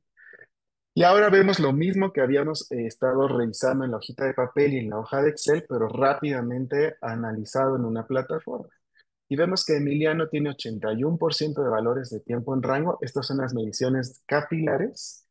Se mide en promedio 3.1 veces por día. Él no se mide las 7 porque solo se mide antes de tomar los alimentos para poder calcular de manera precisa la cantidad de insulina para comer. Y el resto de las mediciones las va viendo en su monitor continuo de glucosa, que no implica picarse el dedo, sino simplemente leerlo a través de su dispositivo de lectura. Y vemos cómo la mayoría de los datos se encuentran dentro de rango. Esto me permite además medir otros indicadores como un bajo riesgo de hipoglucemia, por muy paradójico que se escuche. El principal reto de manejar diabetes con insulina es evitar hipoglucemia, aunque sabemos que a largo plazo la hiperglucemia, la glucosa alta, es la que me va a ir dañando y quitando funciones orgánicas. El reto día a día es evitar que se me baje, porque puedo incluso convulsionar o tener un accidente. La media de glucosa de Emiliano para entonces 146 y una variabilidad que les mencioné debe ser abajo del 36% y que se ve en la gráfica perfectamente cuando vemos la mayoría de las X dentro de el rango que esperamos, que es el rango de la sombra verde. ¿Ok? Puedo hacer incluso aquí muchas otras interpretaciones y análisis. Por ejemplo, cuando veo una gráfica de dispersión, este es el cuadrante donde necesito que esté dentro del rango del cuadrito verde y los valores alrededor de este punto. Cuando estoy muy alto, pues se va a ir a los demás cuadrantes y ahí es una alerta absoluta de que tengo que hacer alguna modificación. Este es el reporte de su monitor continuo de glucosa. Ahí, en donde puedo ver que esto es un análisis todavía con más datos, porque el monitor continuo de glucosa al medir cada 15 minutos y guardar un registro, pues va a ser un análisis mucho más vasto. Y me dice, este paciente está muy bien controlado, tiene arriba del 70% de tiempo en rango, no tiene casi hipoglucemias, puedo darme hasta 4% en suma de valores bajos o muy bajos, y él tenía 1%.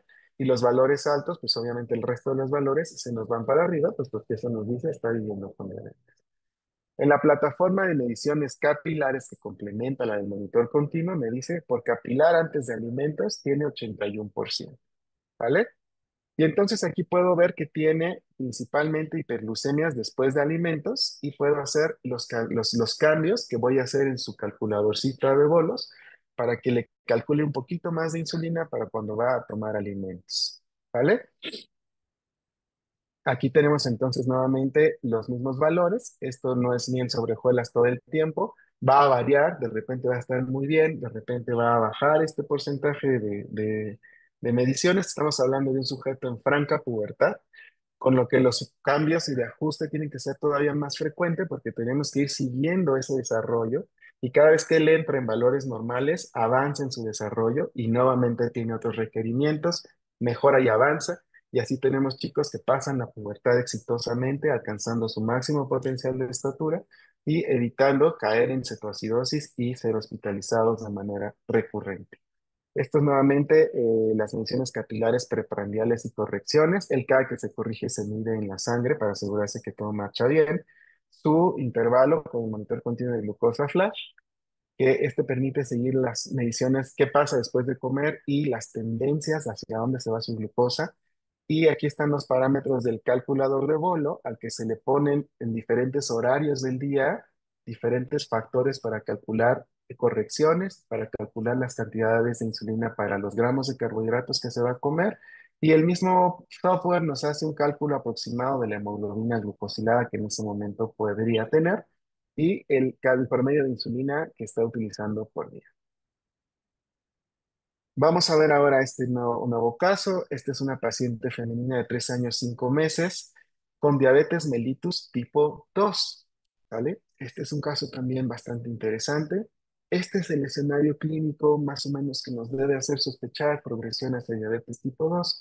Observemos un grado de obesidad importante, particularmente de distribución central, un cuello con acantosis nigricans pues visible evidentemente, que pronto tenga pérdida de peso inexplicable, fatiga, mucha sed, muchas ganas de orinar, hay que sospechar sí o sí que esté desarrollando diabetes y en este escenario clínico hay una alta probabilidad de que la paciente tenga diabetes mellitus tipo 2. ¿Cuáles son los bemoles de la diabetes mellitus tipo 2 en niños y adolescentes? Mencioné que nos cuesta trabajo a veces aceptarlo, nos cuesta trabajo entender que es igual de lesiva, de igual de progresiva que la diabetes en un sujeto adulto, que gradualmente va, si no la controlo correctamente, a acabar con mis condiciones microvasculares, mis retinas, los riñones, me va a arriesgar a amputación. Pero no es lo mismo estar en estas condiciones a los 30 años de edad que tener estas condiciones a los 70. Ninguna de las dos es bonita ni mucho menos. Pero vemos en la etapa de la vida de un sujeto que no es la misma a los 30, sus propias necesidades son distintas que a los 70. ¿Vale? Entonces, si yo no lo atiendo y lo malo o lo difícil de la diabetes tipo 2 es que como tienen producción de insulina y pocas veces o poca frecuencia de complicaciones como cetoacidosis o hipoglucemia severa, el sujeto tiende a no cuidarse, igual que la mayoría de nuestros adultos. Y entonces el daño va progresando, va progresando, va progresando, está ahí silente, haciendo daño progresivo y tenemos jóvenes, muy jóvenes, con complicaciones terriblemente eh, incapacitantes.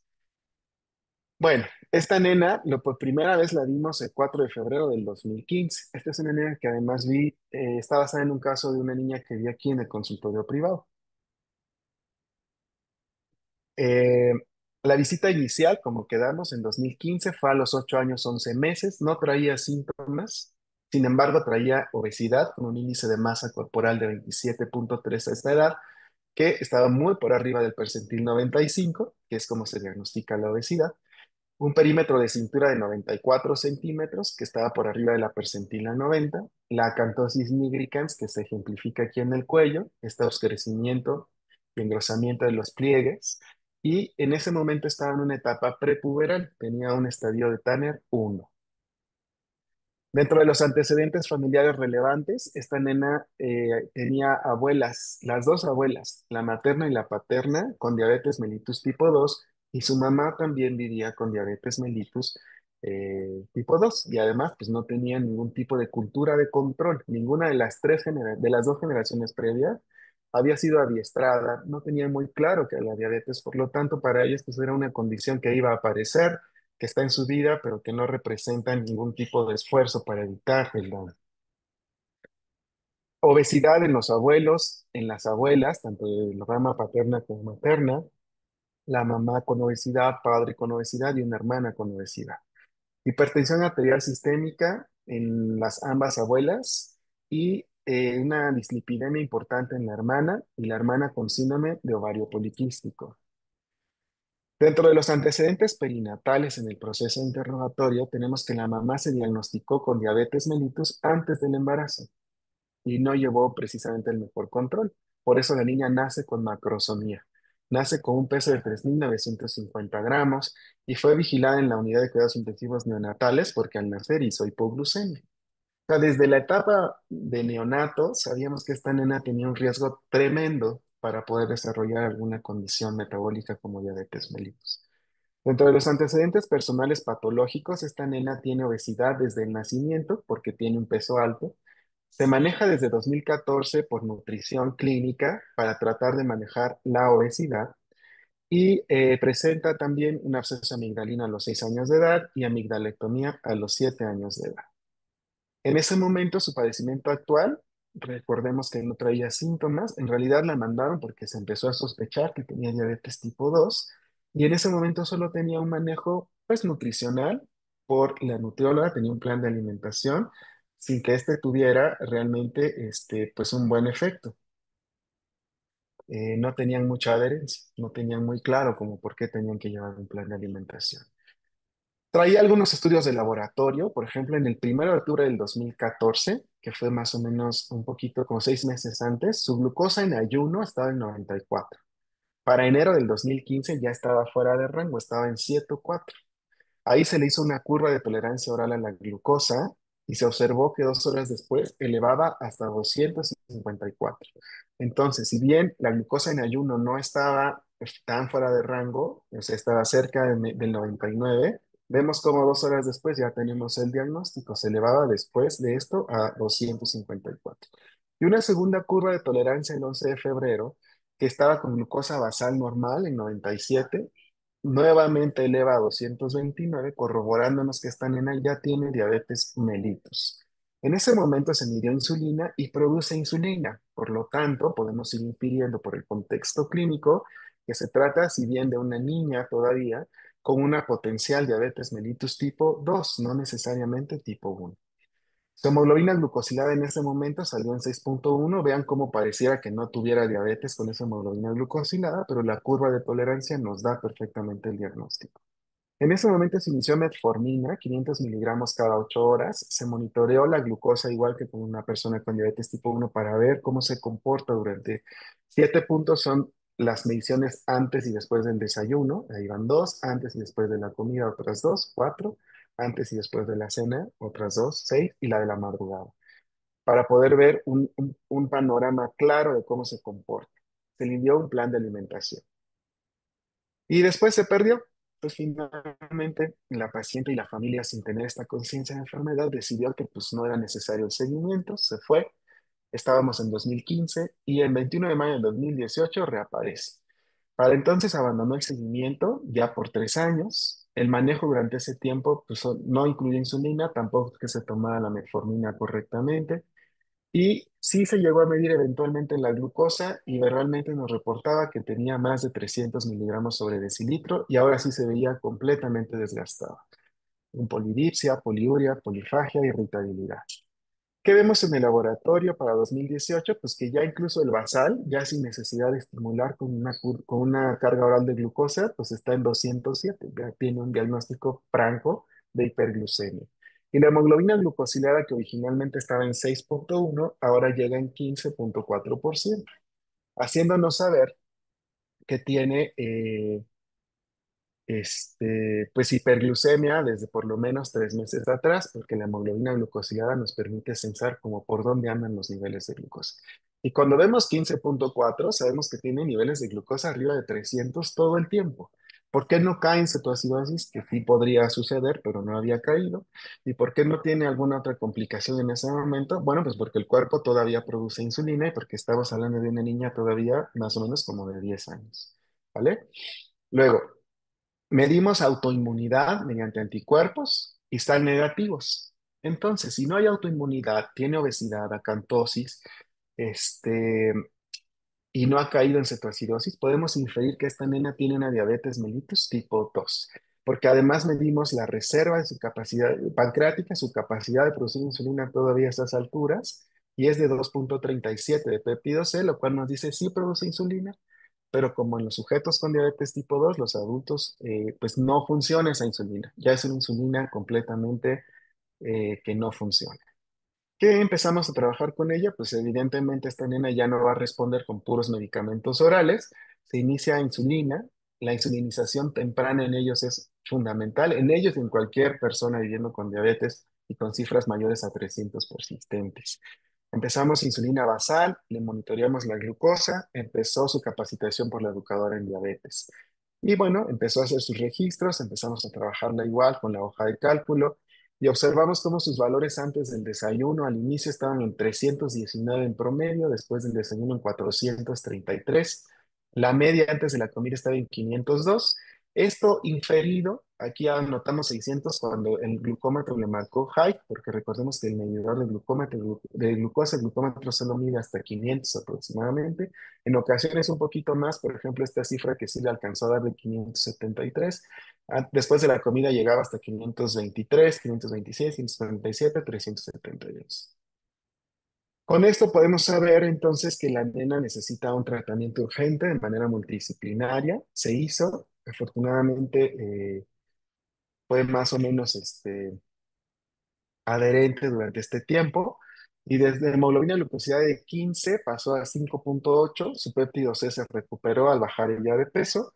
Estaba ya requirió de todos modos, aún teniendo diabetes mellitus tipo 2, y esto es lo más frecuente en niños y adolescentes, a diferencia de adultos que pueden llegar más pronto a no requerir si bajan bien de peso, insulina con Levemir, Aspart y metformina.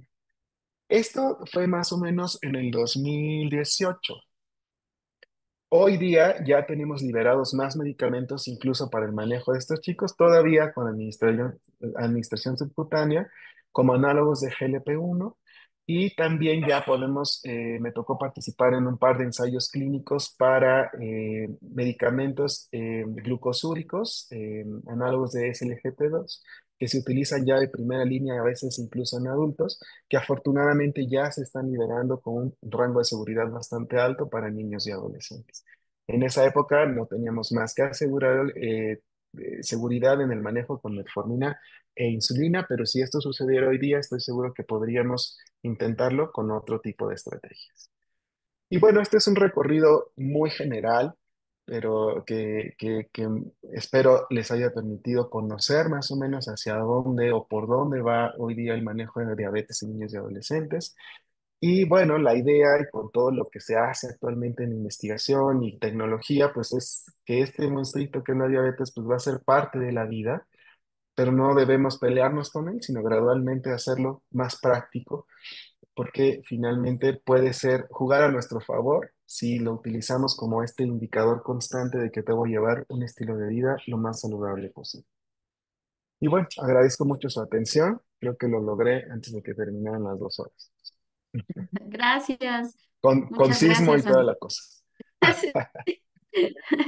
Te agradezco mucho y pues estoy viendo que realmente el manejo de estos pacientes es bastante, es un seguimiento bastante, pues, ¿cómo te diré? No podemos dejarlos, pues. Entonces, yo creo que aquí No. sí el endocrinólogo juega un papel bastante importante porque no, como el estarle checando todos los parámetros que tú decías, pues no siempre están tan al acceso, ¿no? De todos y cómo pudieran ellos, o sea, desde su primer nivel, llevar un control similar o definitivamente sí se tiene que derivar, ¿verdad? Actualmente lo ideal es que sea visto por endocrinología pediátrica, pero sabemos que es también una especialidad que no está tan a disponibilidad en la mayoría de los centros. Pero lo que Ujú. quería mostrarles es que esto no es imposible para Pues, otra disciplina. Alguna vez ujú. debatíamos el por qué la diabetes de adultos es manejada incluso por el médico general y en niños le tenemos tanto miedo que ni siquiera el pediatra le entra, pese a que el pediatra le entra cosas más difíciles a veces, más de vida o muerte, ¿no? El chiste es entender que ya hay herramientas y que si yo me capacito, no tendría por qué tener miedo. Recientemente estuve en Argentina, donde tuve la oportunidad de ir a convivir con un grupo de gente que trabaja en un hospital público. Y en Argentina no son los endocrinólogos la primera línea de atención, son los pediatras. Obviamente pediatras que se capacitan en área de diabetes. Hablamos de pediatras diabetólogos, por decirlo de alguna manera, como, no con una subespecialidad necesariamente, pero con un adiestramiento un poquito mayor. Esto permite que sea más accesible para los pacientes una atención correcta. Hacen lo mismo que yo les acabo de describir, o incluso mejor, porque se dedican exclusivamente a eso, ¿no? Y al final lo hacen extraordinariamente bien. Y fíjense cómo son referentes. Vamos los endocrinólogos de la TAM a ver cómo lo hacen, porque ellos lo hacen ya de manera muy, muy organizada y muy aventajada, incluso con la tecnología más avanzada, sin que signifique que en países como Argentina tengan todos infusoras o tecnología de avanzada. La mayoría, igual que los que les mostré, siguen con su glucómetro y sus insulinas de pluma o de jeringa. Tenemos que perderle el miedo. Se puede. No es nada más el endocrinólogo. Muy bien, muchas gracias. Aquí hay felicitaciones para ti. Excelente taller en diabetes. Me aclaró muchísimas dudas. Gracias. No puso su Eso. nombre, por favor, póngalo. No sé quién comentó, pero bueno. Eh, eh,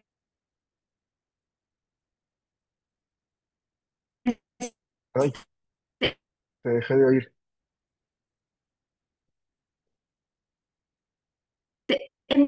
Entonces, Hola, hola. amigo, tendremos que usar Perdón, no, estas, no te escucho. aplicaciones Ay, ay, ay. Ay. Te oigo como robot. glucosa, ¿no? Por lo que entiendo. Perdóname, no te escuché, es que se oye como muy cortado. ¿Se cortó? ¿Se cortó? Ahí, ahí, a ver. Ajá. No te oí, no te oí. Ujú, Ay, creo que es que con el clima, ujú.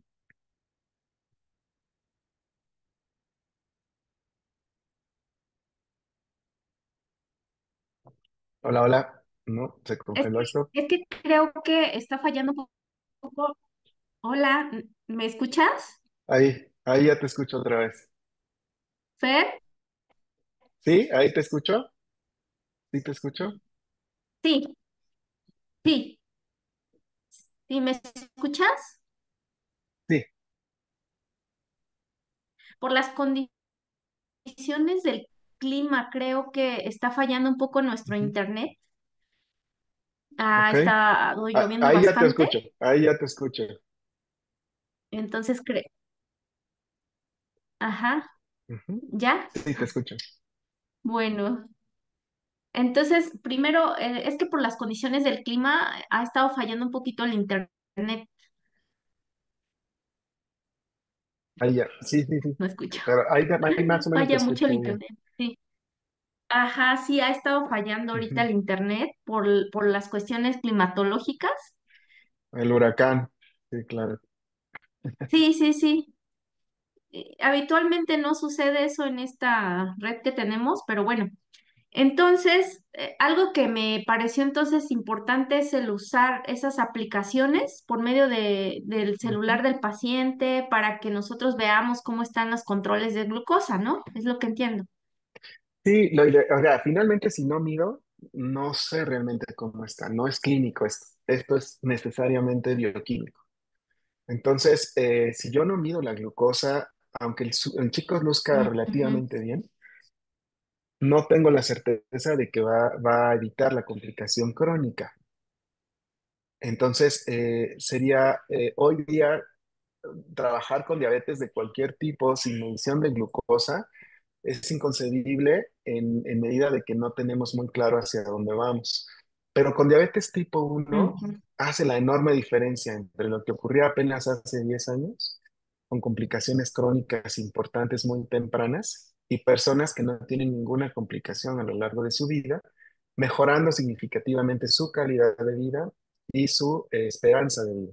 Porque sabemos que las personas con diabetes tipo uno llegan a tener hasta menos de 10 reducir hasta 10 años su pronóstico o su esperanza de vida si no tienen un tratamiento correcto. Wow. Aquí comentan muchas felicidades, gracias y alguna red social en donde se pueda seguir, donde lo puedan seguir, doctor. Fer? no soy de redes sociales, pero les dejé mi correo al final, que es de rferramirez@gmail.com. Ajá, está bien. Soy tímido para las Gracias, redes. excelente pone. Muy bien, doctor. Bueno, ¿hay alguna pregunta por parte de ustedes?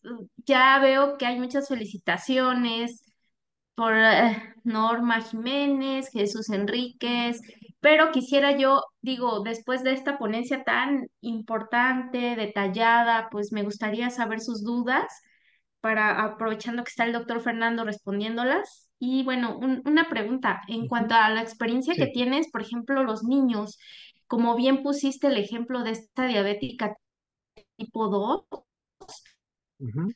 que cuando la viste inicialmente esos estudios bioquímicos estaban pues digamos que no tan mal.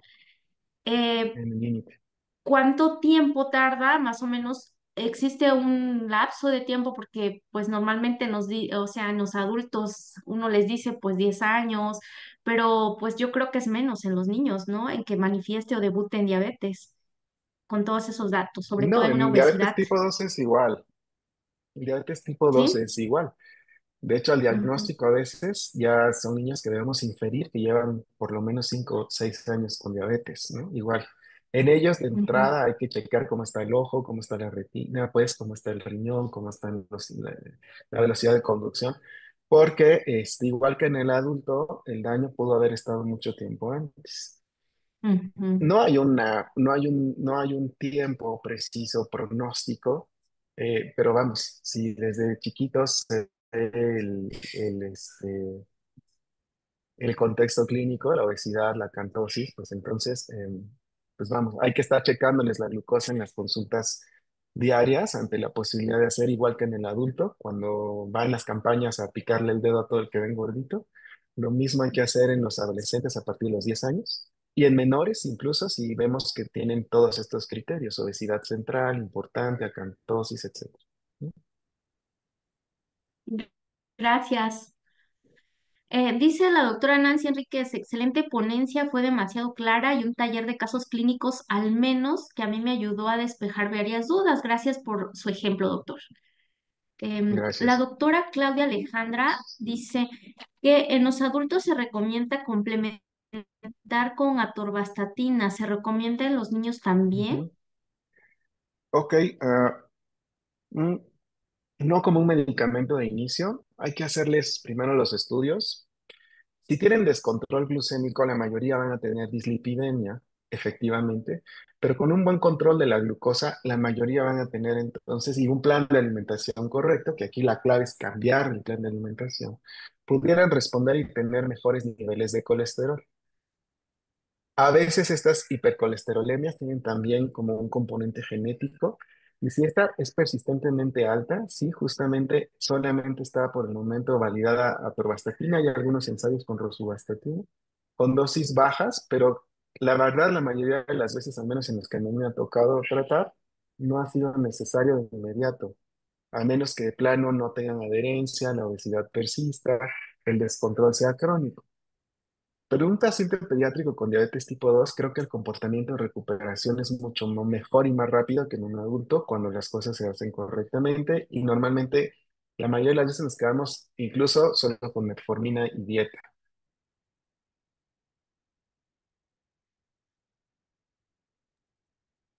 Gracias. Creo que ya no hay más preguntas. Muy bien. Sí, ya no hay. Muchísimas gracias por tu tiempo, por esta explicación tan bonita, detallada y pues algunos conceptos que a lo mejor de repente pues no tienen claros, como el hecho de que a veces, como bien dices, que en los adultos piensan que los niños cambia la cosa, pero pues ya explicaste muy a detalle que pues es prácticamente los mismos criterios diagnósticos. Ujú. Y Sí, pues nada totalmente. más tener cuidado con los chiquitos, ¿no? Porque de repente, bueno, lo que nosotros vemos es que esa parte de la obesidad todavía no la diagnostican y pues me ha tocado ver niños con obesidad ya índice de masa corporal en el percentil arriba del 95 y les dicen que está bien, que están sanos y que sigan comiendo todo lo, o sea, lo he escuchado y creo que también a ti te toca, es todavía eso, ¿no? Por parte de los compañeros, creo que eso sí es importante todavía, o más bien que empiecen a actualizar esos datos, porque aparte como creo que los criterios de índice de masa corporal, ellos no toman en cuenta los percentiles, simplemente creo que se basan en lo mismo que los adultos, ahí sí cambia la cosa, ¿no? Entonces, por Sí, pediatría eso es veo distinto. que sí hay Ujú. en esa cuestión errores. Ujú. Y a Dice veces no Marco Antonio necesitas Tosle, eso. Ajá. Pero, ¿sí? ¿Me ¿cuál escuchas? es la mejor insulina al inicio de la dieta?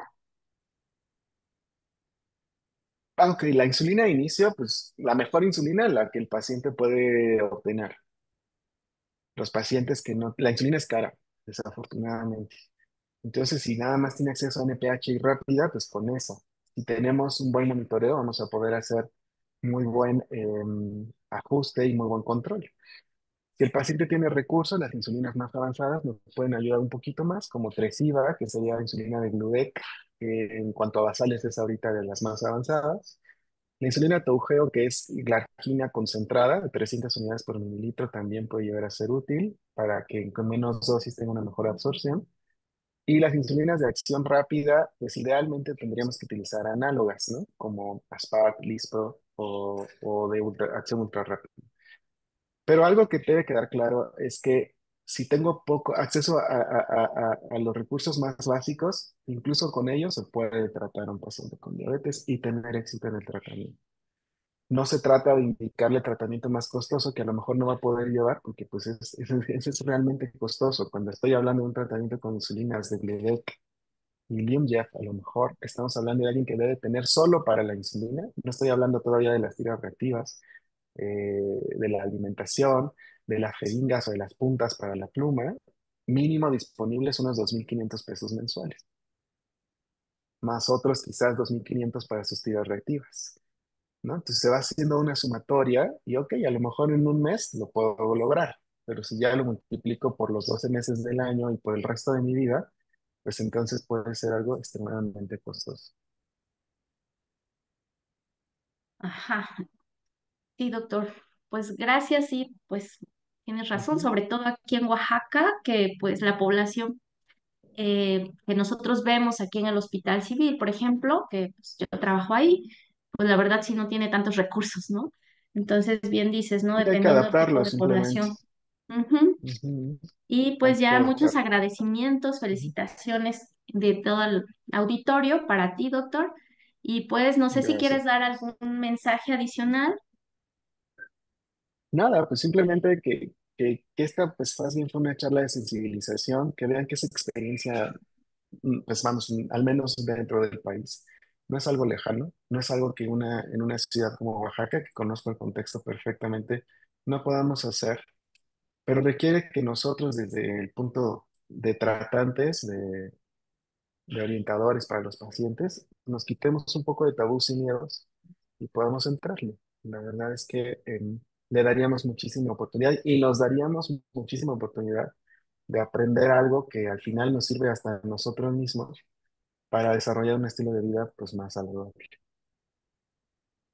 Pues gracias y pues Ujú. te despedimos porque yo sé que también tienes otras actividades y pues Ok. esperemos que no sea la única vez. Gracias, doctor Fer. Ok, muchas gracias por la invitación. Cuídense mucho. Besito. Adiós. Bye. Bye.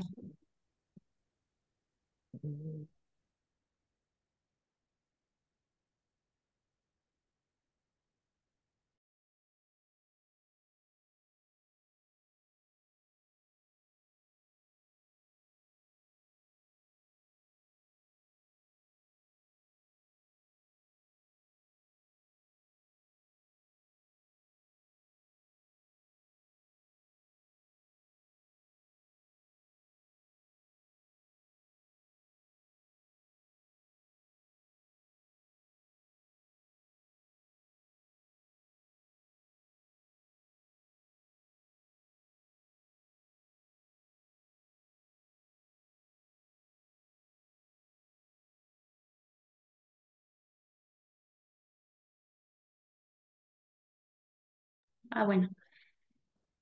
Y antes de irme, pues les hago extensa invitación a nuestra próxima sesión clínica, que es leucemia linfoblástica aguda.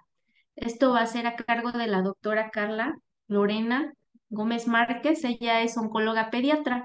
Siguiendo con esta sesión de pediatría, y pues más adelante pues ya le estaremos compartiendo los flyers posteriores, pero sí ahorita pues un poquito de pediatría, ¿no? Como vieron, este tema fue bastante importante y pues no dejar de pensar que también el cáncer ahorita en los niños pues está aumentando más, está aumentando mucho.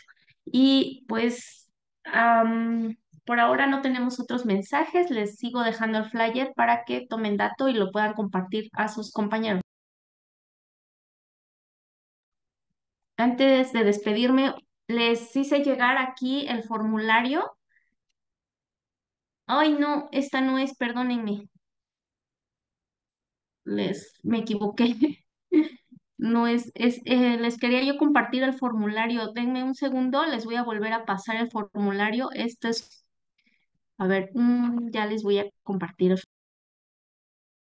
Y esto les voy a pasar el link de registro, me equivoqué, ya les paso.